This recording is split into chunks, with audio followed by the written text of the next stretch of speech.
Copilot within Teams. It's obviously natively integrated, so that's super helpful with all the virtual meetings that we hold. ChatGPT, we've got some agents that I'm relying on in my day-to-day tasks, specifically around technical work.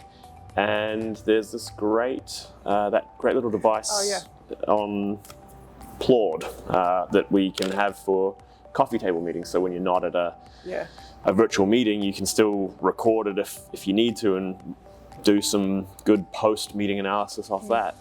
I love how Claude, in its analysis at the end of conversations as well, can be used for mind mapping, which is a really great way to get those quick gems from those more casual conversations.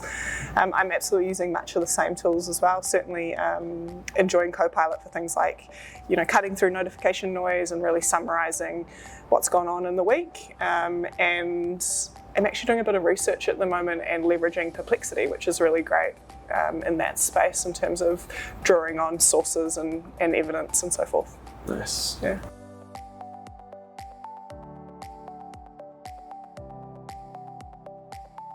In terms of our favourite tool, we're probably on the same page at the moment around it being in the ChatGPT space, really enjoying it for a number of reasons. But for me, it's all about cutting through that blank paper effect when you've got a new task or project at hand and you really need to ideate. And the way I use it to just prompt me, get me thinking, get me going in my day, the time savings have been enormous. Yeah. For me, it's been, I'm ChatGPT as well. Most of the time, or pretty much all the time. The thing that I like about, I've got an agent that I rely on regularly when asked to work on a problem for clients. It's hard to change your thinking and cover off those sort of peripheral problems that aren't what's directly being asked by the client. Whereas I've got an agent that helps me do that so efficiently.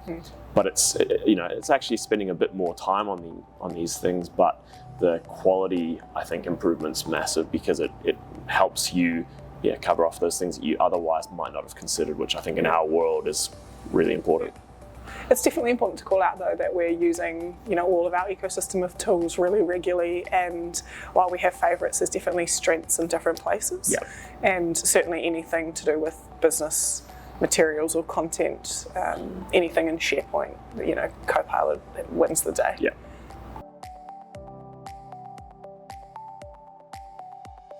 So my favorite use case is actually for a client project, which was putting an agent in over top of their, they've got a library for their controlled, some SOPs, so their standard operating procedures. And we built an agent that sits on top of that then allows their staff to prompt the agent with questions that are relevant to their SOPs, and it provides guidance according to their SOPs. And to me, that's a really scalable example of getting value out of a single agent that helps people, a massive number of people across client sites. So I love that one. And that's a Copilot agent, that's right? That's Copilot. Yeah. And I think there's probably there are ways that you would do that. You can do that in ChatGPT now as well. So, but that specific one was Copilot, right? Yeah, cool. Probably my favourite use case is more of a personal one at the moment, and that relates to actually business coaching. And I converse with my agent really regularly now, which a few months ago, if you'd asked me if I was doing that, I probably would have laughed. But I'm really enjoying just at the end of my day, I've built this agent on what I do in my day-to-day, my daily responsibilities, the business strategy, where we're heading and so forth. So it has really good context for where we are and what we do. And then just at the end of the day, it's a really quick reflection on my drive home where we chat about what's gone on, how things panning out for the rest of the week, any challenges, any little micro things to work through. And it really helps me just process what's happened and reflect myself for moments of improvement. And then at the end of the conversation, we have a bit of a chat about what's on my to-do list, and then whether there's any new agent ideas that we could, work on together and move forward with in the rest of the week. So, So good. Yeah, really kind of enjoying it from a personal perspective. It's a beautiful relationship. Yeah.